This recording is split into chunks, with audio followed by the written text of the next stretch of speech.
ನಮಸ್ಕಾರ ಕನ್ನಡಿಗರೇ, ಎಲ್ಲರಿಗೂ ನನ್ನ ಪ್ರೀತಿಯ ಯೂಟ್ಯೂಬ್ ಚಾನಲ್ PR ಯೂಟ್ಯೂಬ್ ಚಾನಲ್ಗೆ ಪ್ರೀತಿಯ ಸ್ವಾಗತ. ಬಡವರ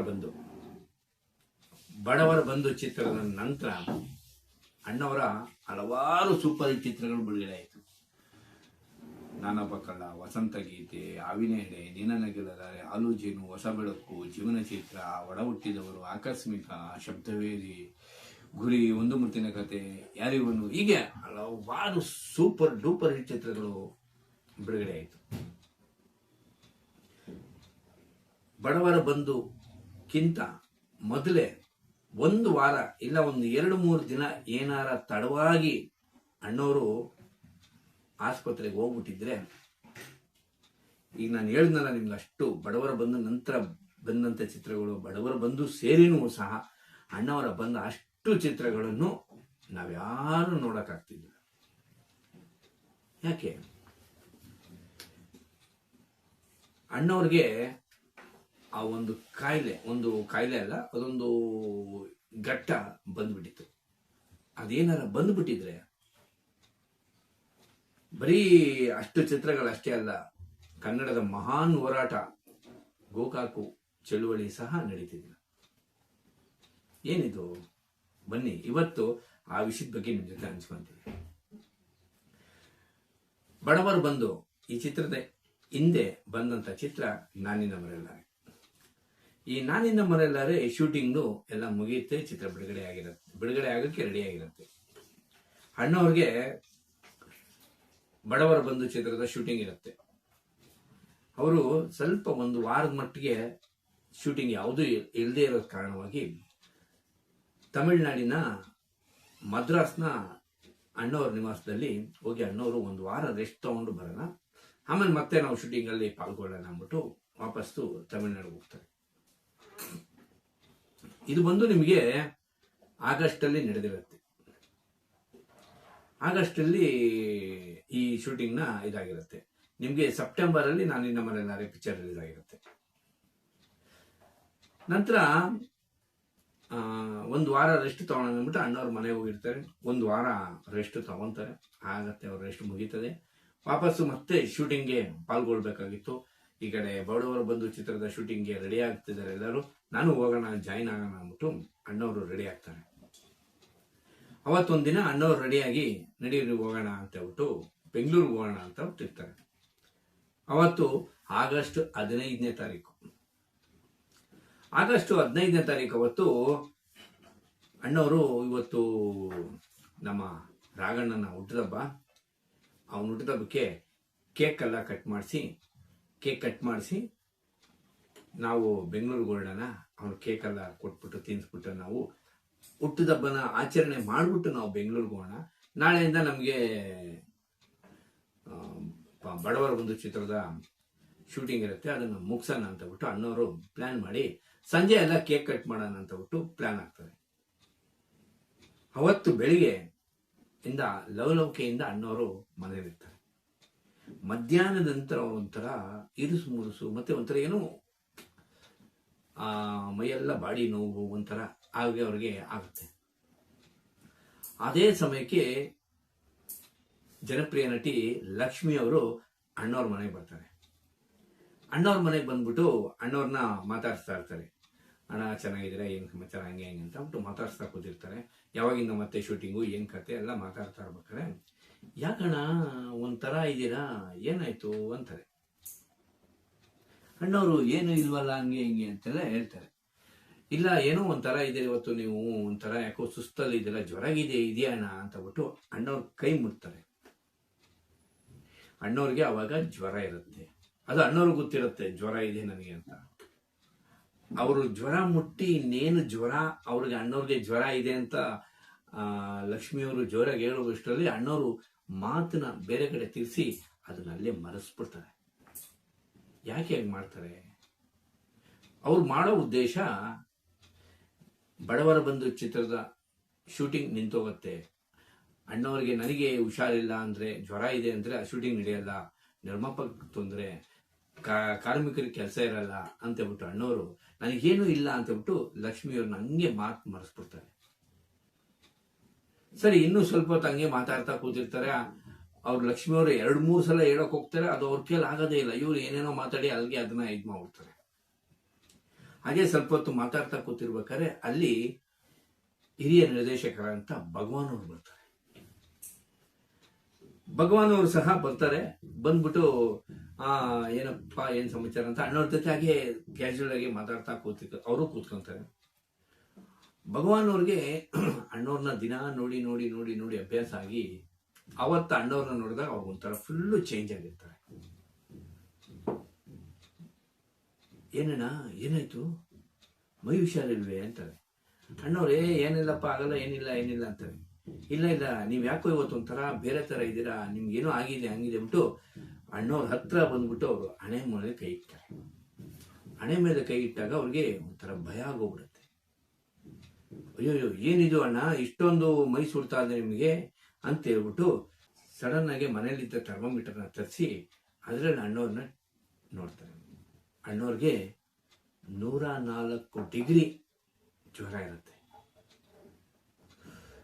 ಮನೆಯಲ್ಲಿ ಎಲ್ಲರಿಗೂ ಗಾಬರಿ ಆಗ್ಬಿಡುತ್ತೆ. ಅಯ್ಯೋ ಏನಿದು ಅಂತ. ಆಗ ಲಕ್ಷ್ಮಿಯವರು ಭಗವಾನ್ ಅವರು ಅಮ್ಮವ್ರಿಗೆ ಇಲ್ಲ ಯಾವುದಕ್ಕೂ 104 ಡಿಗ್ರಿ ತುಂಬಾ ಕಷ್ಟ ಅಂತ ಹೇಳಿ ಸಡನ್ ಆಗಿ ಅಣ್ಣವ್ರನ್ನ ಕರ್ಕೊಂಡು ಆಸ್ಪತ್ರೆಗೆ ಹೋಗ್ಲೇಬೇಕು ಅಂತ ಹೇಳ್ಬಿಟ್ಟು ಆಸ್ಪತ್ರೆಗೆ ಹೋಗ್ತಾರೆ. ಆಗ ಭಗವಾನ್ ಅವರು ಅಲ್ಲೇ ಹತ್ತಿರದಲ್ಲೇ ಇದ್ದಂತ ರಾಶಿ ಸೋದರರಾದಂತ ರಾಮನಾಥ್ ಅವ್ರನ್ನ ಕರೀತಾರೆ. ರಾಮನಾಥ್ ಅವರು ಹಾಗೂ ಭಗವಾನ್ ಅವರು ಮತ್ತು ಅಮ್ಮವರು ಅಣ್ಣವ್ರನ್ನ ಚೆಕಪ್ಗಾಗಿ KG ಆಸ್ಪತ್ರೆಗೆ ಕರ್ಕೊಂಡು ಹೋಗ್ತಾರೆ. KG ಆಸ್ಪತ್ರೆಗೆ ಏನಕ್ಕೆ ಕರ್ಕೊಂಡು ಹೋಗ್ತಾರೆ ಅಂದ್ರೆ ಅಲ್ಲಿ ರಾಮನಾಥ್ ಅವರ ಬಾಲ್ಯ ಗೆಳೆಯ ಒಬ್ಬ ಡಾಕ್ಟರ್ ಅಲ್ಲಿರ್ತಾರೆ. ಅವರು ರಾಮನಾಥ್ ಅವರು ಕ್ಲೋಸ್ ಫ್ರೆಂಡ್.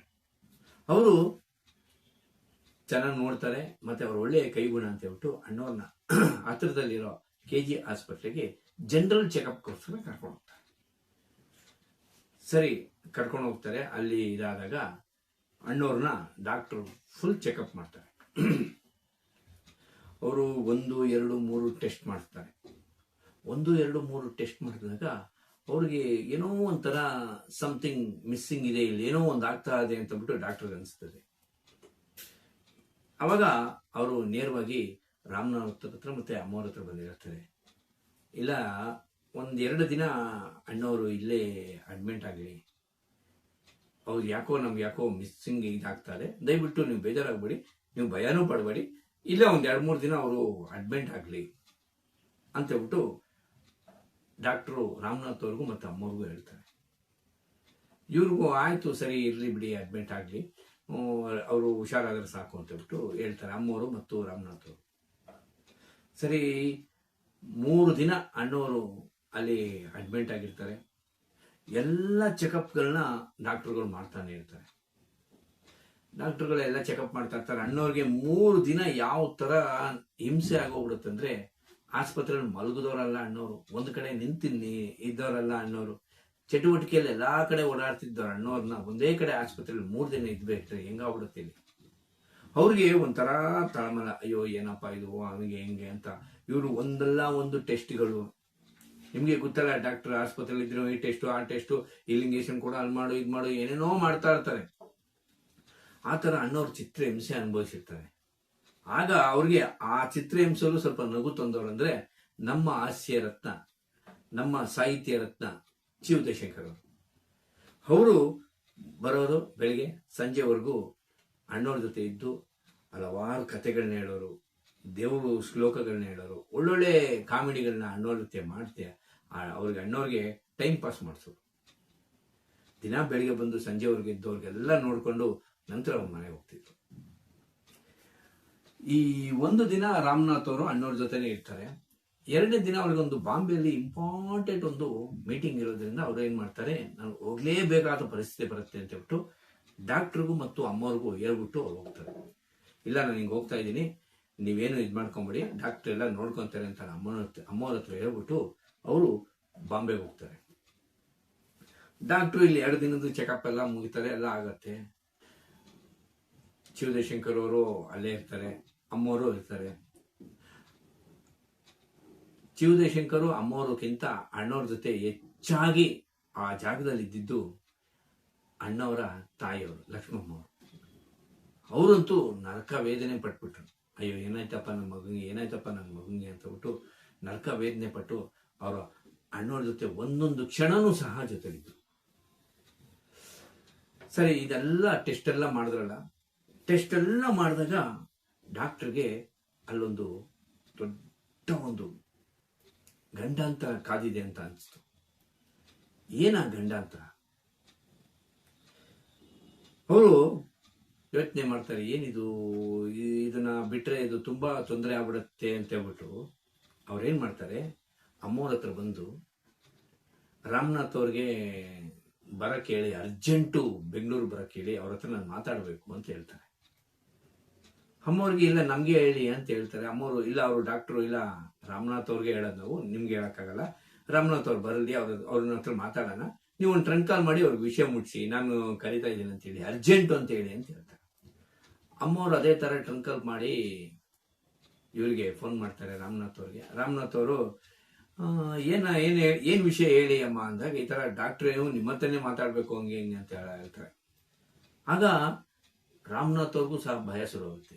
ಏನಪ್ಪ ಇದು ಅಂದ್ಬಿಟ್ಟು, ಸರಿ ಆಯ್ತು ನಾನು ಮಾತಾಡ್ತೀನಿ ನಾನು ಅಂದ್ಬಿಟ್ಟು ಅವ್ರು ಫೋನ್ ಇಟ್ಬಿಡ್ತಾರೆ. ಅವ್ರು ಮತ್ತೆ ಫೋನ್ ಮಾಡ್ತಾರೆ, ಯಾರಿಗೆ? ಡಾಕ್ಟರ್ಗೆ. ಟ್ರಂಕ್ ಕಾಲ್ ಮಾಡ್ತಾರೆ. ಹಾಗೆಲ್ಲ ಟ್ರಂಕ್ ಕಾಲ್ ಇದ್ದಿದ್ದು. ಟ್ರಂಕ್ ಕಾಲ್ ಮಾಡಿ ನಿಮಗೆ ಡಾಕ್ಟರ್ ಹತ್ರ ಮಾತಾಡ್ತಾರೆ. ಏನಾಯ್ತು ಡಾಕ್ಟ್ರೇ, ಏನು ಸಮಾಚಾರ, ಹಂಗೆ ಹಿಂಗೆ ಅಂತ. ಇಲ್ಲ, ಈ ತರ ಒಂದು ತೊಂದರೆ ಆಗಿದೆ, ಇದು ಬಿಟ್ರೆ ದೊಡ್ಡ ಅಪಾಯ, ಅದಕ್ಕೋಸ್ಕರ ನೀವು ಬನ್ನಿ, ನಿಮ್ಮ ಹತ್ರ ಮಾತಾಡಬೇಕು ಅಂತ ಹೇಳ್ತಾರೆ.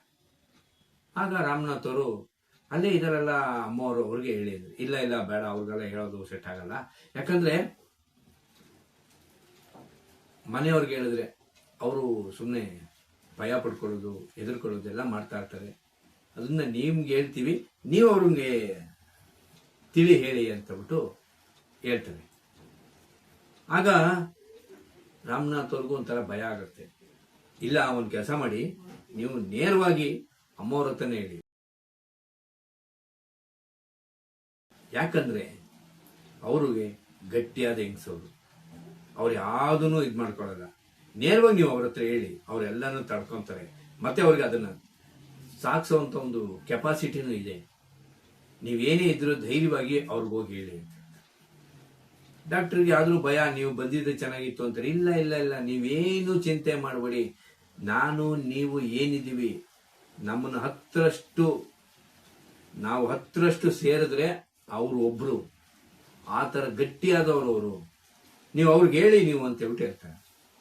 ಸರಿ ಆಯ್ತು ಅಂದ್ಬಿಟ್ಟು ಡಾಕ್ಟ್ರು, ಸರಿ ಆಯ್ತು ಅಮ್ಮವ್ರಿಗೆ ಹೇಳೋಣ ಅಂದ್ಬಿಟ್ಟು ಅಮ್ಮವ್ರನ್ನು ಮತ್ತು ಭಗವಾನ್ ಅವ್ರನ್ನು ತಮ್ಮ ಚೇಂಬರ್ಗೆ ಕರ್ಸ್ಕೊಳ್ತಾರೆ. ಕರ್ಸ್ಕೊಂಡು ಅವರು, ಇಲ್ಲ ಈ ಥರ ನಾವು ಹಲವಾರು ಟೆಸ್ಟ್ಗಳನ್ನ ಮಾಡಿದ್ವು, ಅವ್ರಿಗೆ ಈ ಥರ ಎಲ್ಲ ಟೆಸ್ಟ್ ಆಗಿ ಮಾಡಿದ್ದೀವಿ, ಈ ರಿಪೋರ್ಟು ಇದು ಬಂದಿದೆ, ನೀವು 1 ದಿನ ಇಲ್ಲ 2 ದಿನ ತಡವಾಗಿ ಏನಾರ ಅಣ್ಣವ್ರನ್ನ ನೀವು ಆಸ್ಪತ್ರೆಗೆ ಕರ್ಕೊಂಡ್ ಬಂದ್ಬಿಟ್ಟಿದ್ರೆ, 1 ದಿನ ಇಲ್ಲ 2 ದಿನ ಬಿಟ್ಟು ಅಣ್ಣವ್ರನ್ನ ನೀವೇನಾರ ಆಸ್ಪತ್ರೆಗೆ ಕರ್ಕೊಂಡ್ ಬಂದ್ಬಿಟ್ಟಿದ್ರೆ, ಅವ್ರಿಗೆ ಪ್ಯಾರಾಲಿಟಿಸ್ಟಿಕ್ ಸ್ಟ್ರೋಕ್ ಹೊಡಿತಿತ್ತು. ಅಣ್ಣವ್ರಿಗೆ ಸ್ಟ್ರೋಕ್ ಹೊಡಿತಿತ್ತಂತೆ. ಅಮ್ಮವ್ರಿಗೂ ಮತ್ತು ಭಗವಾನ್ ಅವ್ರಿಗೂ ಅದನ್ನು ಕೇಳಿ ಭೂಮಿನೇ ಕುಸ್ತೋದಂಗಾಗೋಯ್ತು. ಏನಪ್ಪ ಇದು ಅಂತ ಡಾಕ್ಟ್ರು ಅವ್ರಿಗೆ ಮಾಡಿದಂಥ ಟೆಸ್ಟಿನ ಪ್ರತಿಯೊಂದು ರಿಪೋರ್ಟನ್ನು ಮುಂದೆ ಇಡ್ತಾರೆ. ಎಲ್ಲ ಇಟ್ಬಿಟ್ಟು, ನೋಡಿ ಈಗೀಗ ಆಗಿದೆ, ಈ ಥರ ತೊಂದರೆ ಆಗಿ ಇವ್ರಿಗೆ ಈ ಸ್ಟ್ರೋಕ್ಗೆ ಹೊಡೆಯೋವರೆಗೂ ಬಂದು ನಿಂತಿದೆ. ಆದರೆ ದೇವ್ರ ದೊಡ್ಡವನು, ಕನ್ನಡಿಗರ ಆಶೀರ್ವಾದ ಅಣ್ಣವ್ರ ಮೇಲಿದೆ. ನೀವು ಸರಿಯಾದ ಸಮಯಕ್ಕೆ ಅಣ್ಣವ್ರನ್ನ ಕರ್ಕೊಂಬಂದು ಆಸ್ಪತ್ರೆಗೆ ಸೇರಿಸಿದ್ದೀರ. ಅವ್ರನ್ನ ನೀವು ಸೇರಿಸಿದ್ಕೆ ಇವತ್ತು ಅವರು ಸ್ಟ್ರೋಕ್ ಹೊಡೆದಿಲ್ಲ. ಅವ್ರನ್ನ ಸೇರಿಸಿದ ತಕ್ಷಣ ನಾವು ಕೆಲವೊಂದು ಟ್ರೀಟ್ಮೆಂಟ್ನ ಅವರು ಕೊಟ್ಟಿದ್ದೀವಿ. ಅದಕ್ಕೋಸ್ಕರ ಅವರು ಆ ಸ್ಟ್ರೋಕಿಂದ ಬಚಾವಾದರು ಅಂತ ಹೇಳ್ಬಿಟ್ಟು ಅಮ್ಮವ್ರ ಹತ್ರ ಡಾಕ್ಟರ್ ಹೇಳ್ತಾರೆ. ನಿಜಕ್ಕೂ ಅಮ್ಮವ್ರಿಗೂ ಭಗವಾನ್ ಅವ್ರಿಗೂ ಏನು ಮಾಡ್ಬೇಕನ್ನೋದೇ ಗೊತ್ತಾಗಿರಲ್ಲ. ಒಂಥರ ಈ ಎಲ್ಲ ಕಳ್ಕೊಂಡ್ಬಿಟ್ಟಿದ್ದೀವಿ ನಾವು ಅನ್ನೋ ರೀತಿಯಲ್ಲಿ ಅವ್ರಿಗೆ ಭಯ ಶುರುವಾಗ್ಬಿಡುತ್ತೆ. ಡಾಕ್ಟ್ರು ಅವರಿಬ್ರಿಗೂ ಧೈರ್ಯ ಹೇಳಿ, ಏನೂ ಭಯ ಪಡಬೇಡಿ, ಜೀವಕ್ಕೇನು ತೊಂದರೆ ಇಲ್ಲ, ಮತ್ತೆ ಅವ್ರಿಗೆ ಮತ್ತೆ ಸ್ಟ್ರೋಕ್ ಹೊಡೆಯಲ್ಲ, ಆ ಥರ ಟ್ರೀಟ್ಮೆಂಟ್ನ ನಾವು ಸ್ಟಾರ್ಟ್ ಮಾಡಿದ್ದೀವಿ. ಇನ್ನೊಂದು 15-20 ದಿನ ಅಣ್ಣವ್ರು ಇಲ್ಲೇ ಅಡ್ಮಿಟ್ ಆಗಿರಲಿ, ನಾವು ಅವ್ರನ್ನ ಸಂಪೂರ್ಣವಾಗಿ ರೆಡಿ ಮಾಡಿ ಅವ್ರನ್ನ ಆಚೆ ಕರ್ಕೊಂಡ್ಬರ್ತೀವಿ ಅಂದ್ಬಿಟ್ಟು ಡಾಕ್ಟರ್ ಹೇಳ್ತಾರೆ.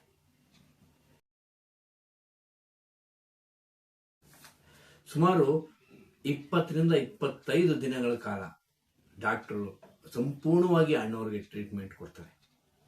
ಯಾವುದೇ ಥರದ ಸ್ಟ್ರೋಕ್ ಆಗಲಿ ಇನ್ನೊಂದಾಗಲಿ ಯಾವುದೇ ಥರದ ಅಣ್ಣವ್ರಿಗೆ ಬರದೇ ಇರೋ ಥರ ಒಂದು ರೀತಿಯಲ್ಲಿ ಅವರು ಒಂದು ಉತ್ತಮವಾದ ಗುಣಮಟ್ಟದ ಟ್ರೀಟ್ಮೆಂಟ್ನ ಅಣ್ಣವ್ರಿಗೆ ಕೊಟ್ಟು ಅಲ್ಲಿ ಅವ್ರನ್ನ ಕಾಪಾಡ್ತಾರೆ. ನೋಡಿ, ಅವತ್ತೇನಾರ ಅಣ್ಣವರು ಬಡವರು ಬಂದು ಚಿತ್ರದ ನಿರ್ಮಾಪಕರಿಗೆ ತೊಂದರೆ ಆಗುತ್ತೆ ಅನ್ನೋ ಒಂದು ಕಾರಣಕ್ಕೆ ಏನಾರ ಅಣ್ಣವರು ಅವತ್ತು ಜ್ವರ ಅಂದ್ಬಿಟ್ಟು ಹಾಗೆ ಶೂಟಿಂಗ್ ಹೋಗ್ಬಿಟ್ಟಿದ್ದಾರೆ, 1-2 ದಿನ ಲೇಟ್ ಆಗ್ಬಿಟ್ಟಿದ್ದಾರೆ, ಏನಾಗಿರೋದು? ಸ್ಟ್ರೋಕ್ ಹೊಡೆದಿರೋದು, ಹಲವಾರು ಕಥೆಗಳು ನಮಗೆ ಬರದೇ ಇರೋದಿತ್ತು, ಗೋಕಾಕು ಚಳುವಳಿ ಆಗ್ತಿದ್ದಿಲ್ಲ, ಈ ಥರ ಹಲವಾರು ನಮ್ಮ ಕಣ್ಣು ಮುಂದೆ ಅಣ್ಣವರ ಸಾಧನೆಗಳು ಯಾವುದೂ ಇರ್ತಿದ್ದಿಲ್ಲ. ಚಿಕಿತ್ಸೆ ಪಡೆಯುತ್ತಿರುವ ಸಮಯದಲ್ಲಿ ಅಣ್ಣವರು 20-25 ದಿನ ಇದ್ರಲ್ಲ, ಆಗ ಹೆಸರಾಂತ ನಾಯಕ ನಟರು, ನಟಿಯರು, ಚಿತ್ರರಂಗದ ಎಲ್ಲ ಕಲಾವಿದರದ ಎಲ್ಲರೂ ಅಲ್ಲ, ಕೆಲವೊಂದಿಷ್ಟು ಮುಖ್ಯಸ್ಥರು ಅಣ್ಣವ್ರನ್ನ ಬಂದು ಭೇಟಿಯಾಗಿ ಮಾತಾಡ್ಸ್ಕೊಂಡು ಹೋಗ್ತಾರೆ. ಅಣ್ಣವ್ರಿಗೆ ಆ ಚಿಕಿತ್ಸೆ ಕೊಟ್ಟರಲ್ಲ, ಅಷ್ಟು ಅಣ್ಣವ್ರಿಗೆ ಸಂಪೂರ್ಣವಾಗಿ ಒಂದೇ ದಿನದಿಂದ ಹಿಡಿದು ಕೊನೆಯವರೆಗೂ ಅಣ್ಣವ್ರನ್ನ ಮನೆಗೆ ಕಳಿಸ್ಕೊಡೋವರೆಗೂ ಚಿಕಿತ್ಸೆ ಮಾಡಿದ್ರಲ್ಲ, ಅವ್ರ ಹೆಸರು ಡಾಕ್ಟರ್ ಜಗದೀಶ್ ಅಂತ. ಕೇಳೋರು, ಏನಪ್ಪ ನಿನಗೇನು ಗೊತ್ತಾಯ್ತು ಈ ವಿಷಯ ಅಂತ ಅಂದ್ಬಿಟ್ಟಂತ. ಅಣ್ಣವರ ಆತ್ಮಚರಿತ್ರೆ ಕಥಾನಾಯಕನ ಕತೆ ಪುಸ್ತಕದಲ್ಲಿ ಅಣ್ಣವರೇ ಸಹ ಹೇಳಿರುವಂತ ಮಾತಿದೆ. 386ನೇ ಪುಟದಲ್ಲಿದೆ. ಅಣ್ಣವರು ಆಸ್ಪತ್ರೆಗೆ ಸೇರಿದ ದಿನ, ಮದ್ರಾಸ್ ಆಸ್ಪತ್ರೆಗೆ ಸೇರಿದ ದಿನ ಅಂತ ಇದೆ. ಇದರಲ್ಲಿ ಅಣ್ಣವರು ಸಂಪೂರ್ಣ ಮಾಹಿತಿನ ಹೇಳಿದ್ದಾರೆ. ಶ್ರೀ ರಾಘವೇಂದ್ರ ಸ್ವಾಮಿಗಳ ಆಶೀರ್ವಾದದಿಂದ ಅಣ್ಣವ್ರಿಗೆ ಯಾವುದೇ ತೊಂದರೆ ಆಗದೆ ಅಣ್ಣವ್ರನ್ನ ಕಾಪಾಡ್ದ. ಬರೀ ಅಣ್ಣವ್ರನ್ನ ಮಾತ್ರ ಕಾಪಾಡಿಲ್ಲ ರಾಘವೇಂದ್ರ ಸ್ವಾಮಿ, ನಮ್ಮನ್ನೂ ಕಾಪಾಡ್ದ, ಈ ನಾಡನ್ನೂ ಕಾಪಾಡ್ದ. ಅವತ್ತೇನಾರು ಅಣ್ಣವರು ಸ್ಟ್ರೋಕ್ ಹೊಡೆದ್ಬಿಟ್ಟಿದ್ರೆ ಅಣ್ಣವರು ಸೈಡಲ್ಲಿ ಇಟ್ಬಿಡ್ತಿದ್ರು. ಈ ನಾಡಿನ ಅಭಿವೃದ್ಧಿಗಾಗಿ, ಈ ನಾಡಿನ ಹೋರಾಟಕ್ಕಾಗಿ ಯಾವುದಕ್ಕೂ ಅಣ್ಣವ್ರು ಬರ್ತಿದ್ದಿಲ್ಲ.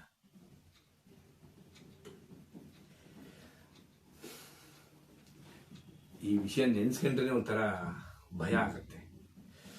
ಬನ್ನಿ ಕನ್ನಡಿಗರೇ, ಹೀಗೆ ಅಣ್ಣವರ ಹಲವಾರು ವಿಚಾರಗಳನ್ನು, ಅಪರೂಪದ ಮಾಹಿತಿಗಳನ್ನು ಹಾಗೂ ಈ ನಾಡು ನುಡಿಯ ವಿಚಾರಗಳನ್ನು ಹಾಕ್ತಾ ಇರ್ತೀನಿ. ನನ್ನ ಚಾನಲ್ನ ಸಬ್ಸ್ಕ್ರೈಬ್ ಮಾಡಿ, ಶೇರ್ ಮಾಡಿ, ಕಮೆಂಟ್ ಮಾಡಿ. ನಿಮ್ಮ ಅಭಿಪ್ರಾಯ ಏನೇ ಇದ್ರು ನನ್ನ ಚಾನಲ್ಗೆ ತಿಳಿಸಿ. ಸಿರಿಗನ್ನಡಂ ಗೆಲ್ಗೆ, ಸಿರಿಗನ್ನಡಂ ಬಾಳ್ಗೆ. ಜೈ ಕರ್ನಾಟಕ ಮಾತೆ. ನಮಸ್ಕಾರ.